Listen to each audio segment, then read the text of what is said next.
নমস্কার, আমি জ্যোতিষতন্ত্র পি কুমার বলছি মন্ত্রের যন্ত্র থেকে। আমি আজ ভাগ্য বিচারে জন্ম মাস নিয়ে আলোচনা করব এবং খুব সামান্যই আলোচনা করব। পরবর্তীকালে কিন্তু আমি বিশদভাবে আসব এই জন্ম মাস নিয়ে বাংলা। তাই আপনি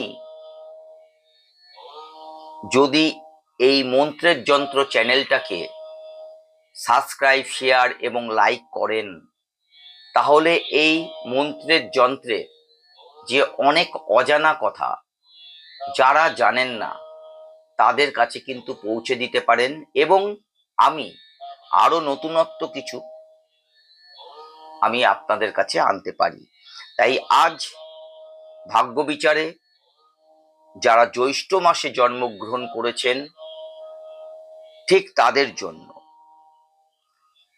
যারা এই মাসে জন্মগ্রহণ করেছে অর্থাৎ জ্যৈষ্ঠ মাস, সেই জাতকগণের সাধারণত সৎ প্রকৃতি হয়ে থাকে।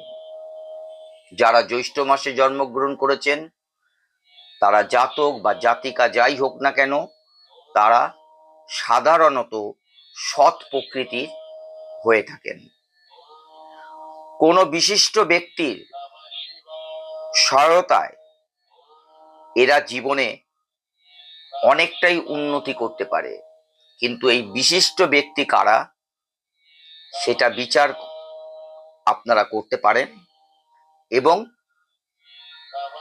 এই বিশিষ্ট ব্যক্তির দ্বারা সহযোগিতায় আপনারা জীবনে উন্নতি করতে পারেন। অপরের উপর প্রভাব বিস্তার ক্ষমতাও যারা জ্যৈষ্ঠ মাসে জন্মগ্রহণ করেছেন তাদের অনেক বেশি থাকে। অপরের উপর প্রভাব বিস্তার করা। 3, 8, 30 বছরের এদের একটা কিন্তু ফাড়া থাকে।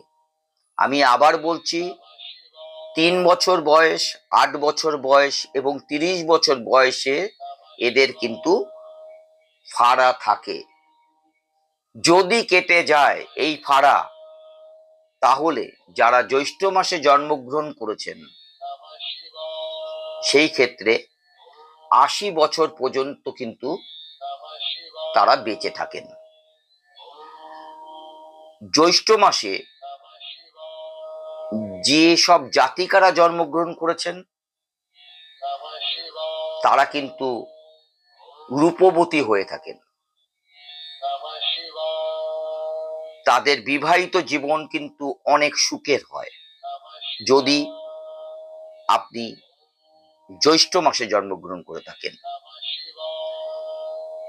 এই জাতিকাদের উদ্দেশ্যে 3, 8 আর 30 বছর এদের ফাড়া থাকে। তা যদি কেটে যায় সেই ক্ষেত্রে 79 বছর কিন্তু ওনারা বাঁচতে পারেন। যারা জ্যৈষ্ঠ মাসে জন্মগ্রহণ করেছেন তাদের উদ্দেশ্যে